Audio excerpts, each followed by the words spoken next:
MSP को कानून बनाने की मांग को मान लिया है तो आप चौंकिएगा नहीं।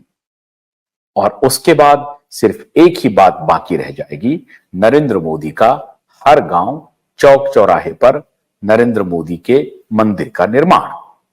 मंदिर का निर्माण से तात्पर्य यह है कि नरेंद्र मोदी का गुणगान, नरेंद्र मोदी को आभार, किसानों का, मजदूरों का। जैसा मैंने आपको बताया कि 70% परिवार हैं, जो आबादी भी मान लीजिए 70% के पास तो 0 से लेकर 5 एकड़ तक का ही जमीन है, और उसके ऊपर जो बचते हैं ये 28%, बीच में 28-30%, वो 28-30% जो हैं वो भी बहुत बड़े लैंड होल्डिंग्स उनके पास नहीं है, लेकिन 5 एकड़ से 15 एकड़, 15 एकड़ से अबव, 15 एकड़ से अबव तो 2% बचे हैं, 15 एकड़ और 15 एकड़ से अबव ज्यादा, ऐसे परिवारों की संख्या तो महज 2-2.5% है।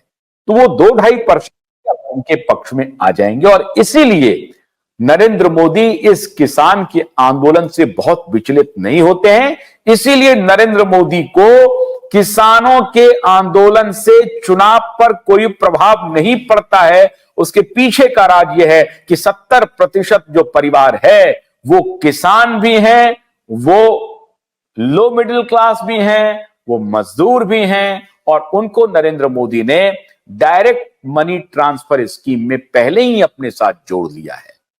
लेकिन अगर किसान का आंदोलन एक वातावरण तैयार करता है सरकार के खिलाफ, तो उस वातावरण को भी अब नरेंद्र मोदी आखिरी हथौड़ा चलाने की स्थिति में आ गए हैं। और ये कवायद शायद यही है कि नरेंद्र मोदी किसानों को संभवतः मिनिमम सपोर्ट प्राइस एमएसपी को कानूनी जामा पहना दे तो आप चौंकिएगा नहीं। तो ये थी इन स्टोरी नरेंद्र मोदी और किसानों के बीच की। आंदोलन अपने रफ्तार से कब तक चलेगा और यह घोषणा कब होगी उसका इंतजार कीजिए। लेकिन इस बार इस आंदोलन में निश्चित रूप से आपको किसान के नेता ये कहते सुनाई पड़ेंगे कि हां, सरकार ने हमारी मांग को मान लिया, बहुत हद तक मान लिया, और हम सरकार पर भरोसा कर सकते हैं। डील पक्की नरेंद्र मोदी और किसानों के बीच। नमस्कार।